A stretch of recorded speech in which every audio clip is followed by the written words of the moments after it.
I'm Devin Alexander. Anyone who knows me knows I love chocolate. But creating a healthy chocolate dessert isn't easy, right? Well, now it is. So get ready to dive into a chocolate lover's dream.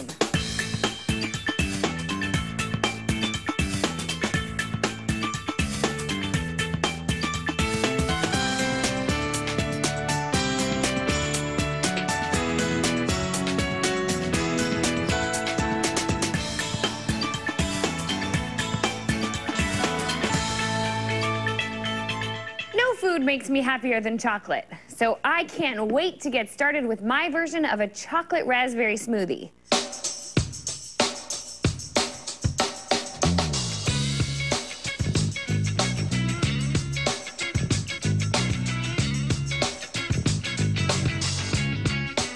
I'm going to start here by chopping a few almonds. If you want to save a little more fat, you can even skip the almonds, but almonds are actually a really good fat, so depending whether you're working on your heart or your hips, is what I always say.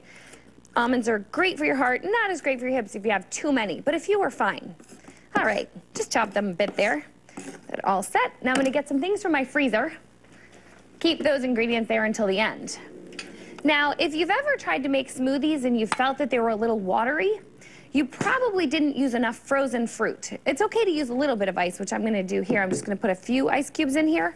But in order to keep it from getting watery, it should be mostly fruit. When that gets pureed, it'll still be frozen, but it won't be watery. Okay, so I'm gonna put my raspberries in here, just froze them up for a bit. And you can use fresh ones. You know, if you have too many in your house and you wanna stick them in the freezer so that they're still good longer, you can do that, or you can just buy the frozen ones, whichever. And then I'm just gonna get a couple ice cubes here, just 4. Although these are kind of big, I think I'll just use 3 today. And then I'm going to put my almonds in here. It's about 2 tablespoons, 2.5 tablespoons, that general ballpark. And then some cocoa powder. This is how we get it to be chocolate. Now, this isn't a sweet chocolate. It's a richer chocolate flavor using cocoa powder, which is unsweetened. Put that in there. If we actually used chocolate, we'd add a lot of fat. So we're not going to do that, just a little bit. And then some raspberry yogurt. You could, of course, use cherry and frozen cherries for this, too. Okay, stick that in there. And then some soy milk. You could use fat-free skim milk, too. That would cut out even a little bit more fat. But again, you need a little bit of fat in your day, so just depending where you are. And then honey. I'll keep this till the end in case we want to sweeten it up. Sometimes your fruit isn't as sweet as other times. So if it is sweet, don't need it. And if it isn't and the chocolate's a little bitter, go ahead and add a little.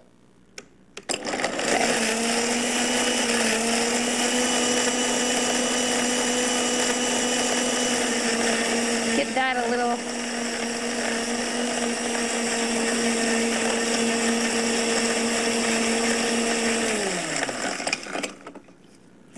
You just want to make sure you have a blender that has really high power so it can grind the fruit well. And the ice. You don't have to spend a lot of money. You know, there's a lot of blenders out there. Just make sure you get a really good brand. Ask your friends if you don't have one already. So rich, wonderful. I'm gonna try this and see if I need to add some honey. And that's a good size serving. You know, sometimes when you go to those smoothie bars, the little restaurants and things, those are so fattening. I remember one time I went for this long bike ride and I was like, oh, I can afford the extra carbs, not a problem at all. So I had one, and then I found out later it was 800 calories. What was the point of going for the bike ride? Granted, it was a lot bigger than this, but still, 800 calories, that is like half a day's worth of calories. Okay, give this a little try. It's good. You know, I think I'm gonna go without the honey today. The other option is you could use artificial sweetener if you'd like. Just give it a tad, but my raspberries were pretty sweet and fresh. It's an amazing guilty pleasure without the guilt. And with my version, again, you save 74 calories and 6 grams of fat. This whole thing has only 213 calories and 2 grams of fat. You can find the specifics on this recipe and lots of other great ideas at discoveryhealth.com. Coming up next, not just a brownie, but a double chocolate brownie. I can't wait, and I bet you won't either.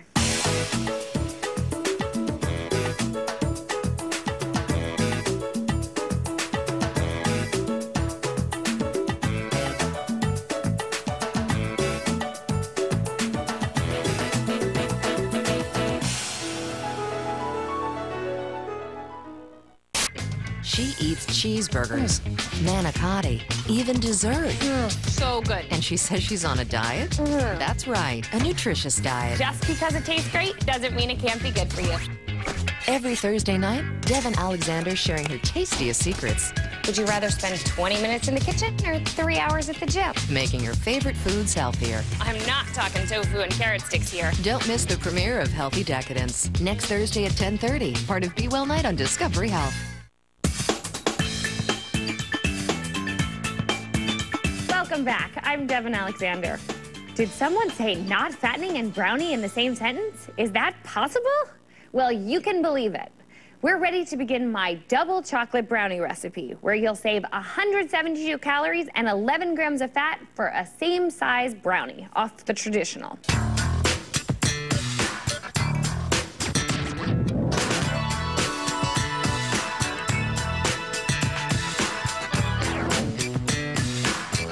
I'm gonna start over here, grab some eggs from my refrigerator. I'm gonna pull out those egg whites. We don't need all the yolks in here. You get the same texture by just using the whites. So why do we need 5 extra grams of fat per egg? We don't. These in a bowl here. Now I have this little trick to get the yolks out of there really quickly. One more. When you're using this many eggs, you don't want to take a lot of time, right? This here. Just with my hands. Works easily. Every time. Pretty much every time. Every once in a while one will break, but you know, then you just get another one. And one more. And then you're already at the sink, so you can wash your hands. Okay, I'm gonna start with that in my bowl. Add some sugar. And some applesauce. Now, when I bake, I usually use yogurt, but with brownies, the applesauce worked better. It's funny, a lot of people ask me how I come up with my recipes. Trial and error, and error, and error, and error. Sometimes I feel like it's just a big error. Now I'm going to mix some vanilla in there. I'm gonna mix these together. You know, it's really important to me that I give recipes that are really good so you don't go, oh, healthy food doesn't taste good, because it really does. I think the thing with the applesauce here is with cake, you need it like moister and fluffier, and although you want brownies moist, they're denser. So the applesauce works well. But when you're making cakes, I definitely try yogurt first before you start your errors. Now I'm gonna mix together the dry ingredients. I have some cocoa powder here. A lot of brownies use unsweetened chocolate bars, but those things have oil in them. Add flour. There we go. Now I put some espresso powder in here.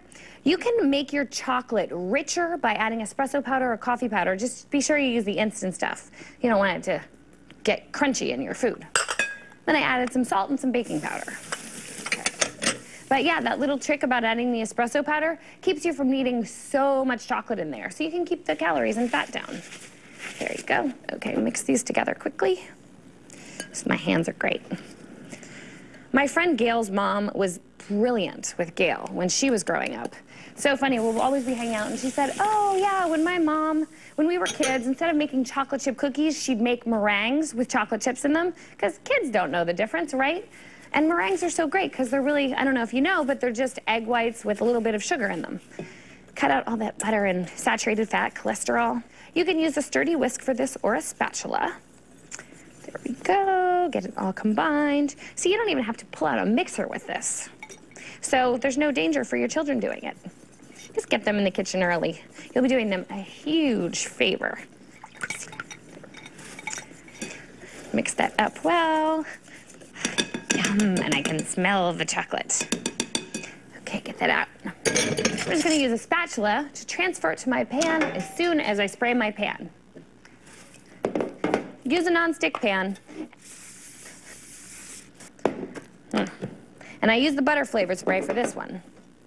Alrighty. You know, it's funny, I was working on a book and I had to duplicate some fast food recipes, and I made these brownies that are really common, and when I was finished, they were even more rich and more moist than the fast food version that I was trying to recreate. And I was like, oh my God, these are low-fat brownies. People are gonna think that they're dry if I take some of the moisture out of them because they're low-fat. So I drove around the city like crazy trying to find any other fast food restaurant that had a more moist brownie, and I just couldn't find any. So you're gonna be really excited how moist these are. Now I'm just gonna grab some chocolate chips. I did promise you double chocolate. And I store my chips in the freezer most of the time if the bags are already open because it helps me not eat them. I would want to eat the whole bag if they were sitting in front of me.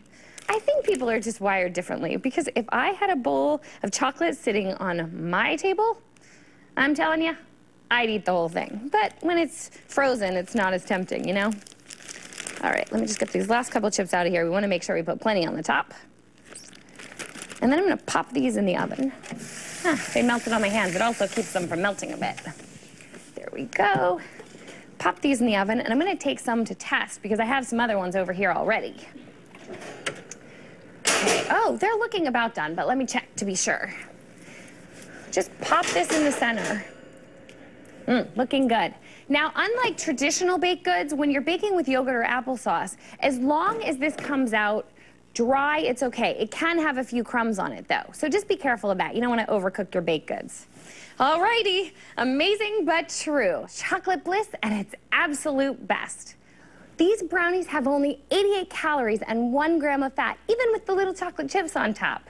A traditional brownie like this would have 260 calories for the same size brownie. And it's such a great snack for your kids after school or for you when you get hungry at night. For this recipe and others, go to discoveryhealth.com. Now, there's more where this came from, so I'll see you after the break for a chocolate coffee liqueur parfait that you just won't believe.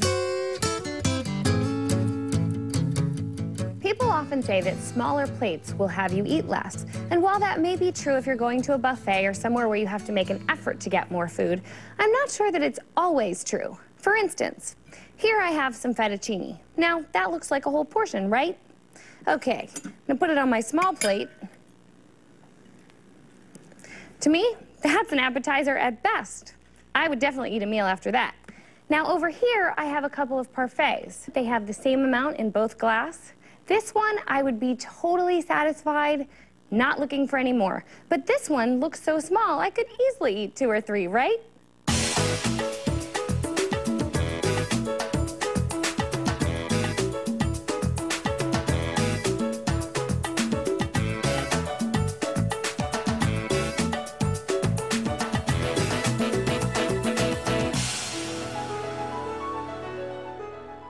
She eats cheeseburgers, manicotti, even dessert.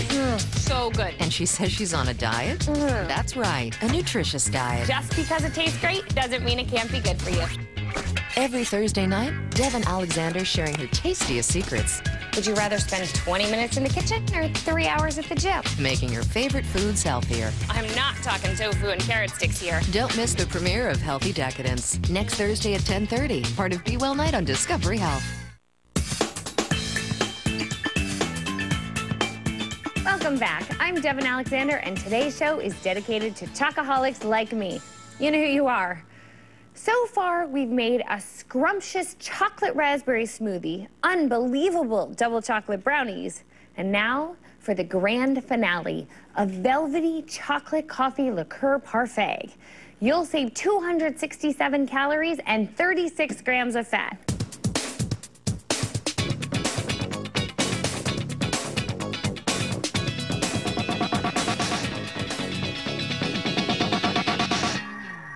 Part of what I like about this recipe so much is that it's microwavable. All you use is the microwave. It takes a little while because you throw it in the refrigerator for a while, but other than that, it's make-ahead perfection. Then I'm gonna add some fat-free milk, again, no fat, and a little bit of coffee powder, instant. And then I'm gonna mix this up, just a little bit, and then I'm gonna pop it in my microwave back here. This go in here.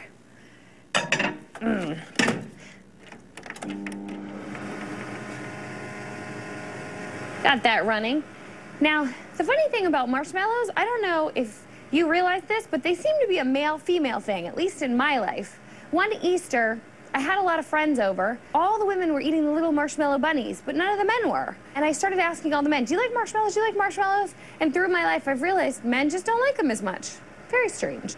You know, this reminds me of one of my favorite little snacks. Sometimes I'll take a graham cracker, break it in half, and then just add one large marshmallow to it, stick it in the microwave, and it puffs up, and then you put the lid on. It's kind of like s'mores without the chocolate in it, but it's so good.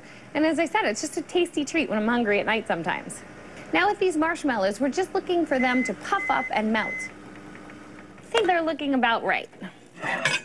Get that out of there. Back here. All nice and melted. Want no lumps whatsoever. For the specifics on this recipe and other tips and tricks, go to discoveryhealth.com. Mix that up. It's looking great. Now I'm gonna cover this with plastic wrap. As I said, this recipe happens in steps. I'll leave that there. It happens in steps. So you have a couple of refrigerating periods here, which we're gonna do right now as soon as I get this covered up. Just gonna leave this in the refrigerator for about, I'd say half hour, hour max. You don't wanna leave it a long time, then it won't work. But just about a half hour is good. You just want it to cool down and become a little more solid again. There we go. This in here. Now I have one in here already, along with some whipped topping and a few other things I need. In there. Okay, there we go. I use fat-free frozen whipped topping, but make sure you defrost it in advance. Otherwise, it's gonna take even much longer. Get that over there. And here's my mixture. Unveil that. Okay, stir that up, fluff it up a little. And then I'm just going to mix in some coffee liqueur. There we go. With my electric mixer. Here we go, just on low speed. Just get it a little combined. As you'll notice, the marshmallows deflate a little, and that's okay at this point. Then I'm gonna add a cup of the defrosted whipped topping. Have a 1/4 cup measure. Do one whole cup, so 2, 3, and 4. That looks about right. Again, no fat yet. Then we're just gonna stir this in. Again, you don't want it to deflate too much, just wanna get it mixed up. And then I'm gonna add another cup of whipped topping, but this time I'm going to fold it in because we really don't want it to deflate at this point. So grab another cup here. That's about right. Then just fold it slightly. Anyone can do this. As I said, with just a microwave, come on. So easy. That looks about perfect. Now we're gonna move on and crush the cookies. You can use chocolate wafer cookies here. Just be sure if you do use those that they are low in fat, because most of them are, but there, of course, are always some brands that trick you. Just give those a couple pounds. Now I have some here already crushed up, so I'll use those. And then I'm just gonna put a little bit in the bottom of my champagne flutes. I love serving food in fancy glasses. It makes it so much fancier. Okay, now get some of this in here. Oh, you know, I actually made up these bags. I'm going to start with the liqueur mixture. Okay, cut the bottom off that one. You can do it either direction. Start here. Just put a little bit. And as I said, this makes it easier because then you don't make a mess on the side of the glasses. A little bit in that one. So good. Kind of like mousse, but much, much healthier. As I said, these are only gonna have 1 gram of fat in the end. Okay, smooth that down. You can use a spoon. I'm just gonna go a little more rustic today. And a little whipped topping. Again, make sure you buy the fat-free one. There's light, but I can't really taste the difference in this one. Some mayonnaises, you wanna use low fat versus light selectively, but with this, it's great either way. A few more cookies. I'm just such a chocolate girl. And these are great if you have a dinner party and you want to impress guests. Just make sure you start in advance, as I said, but it doesn't take much time to whip them together. Just a lot of sitting time, offhand time. Or should I say hands-off time. Okay, bag the holes in this side. Put a little more of the marshmallow mixture. There. There. A little more whipped topping and we're almost finished. Top them off, and then I always sprinkle the top with a few crumbs. You have to do that. So now I'm just going to cover these with plastic wrap and put them in the refrigerator for a couple hours. And when we come back, a little bit of chocolate heaven. I'll see you soon.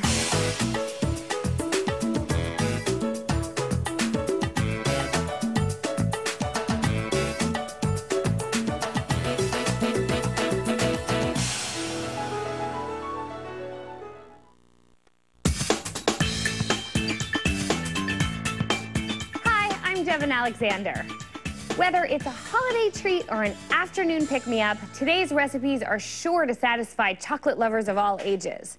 First, I started with a chocolate raspberry smoothie that saved 74 calories and 6 grams of fat off the traditional version. Now, this is my idea of a real breakfast. Chocolate for breakfast. How can you go wrong with that? Just make sure you don't add frozen yogurt to it that has more sugar. Use regular vanilla yogurt.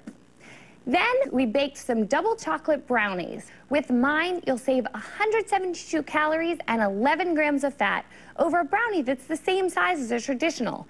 Now these I love, great snacks for the kids, or me. And then of course, a chocolate coffee liqueur parfait, where you save 267 calories and 36 grams of fat off the traditional.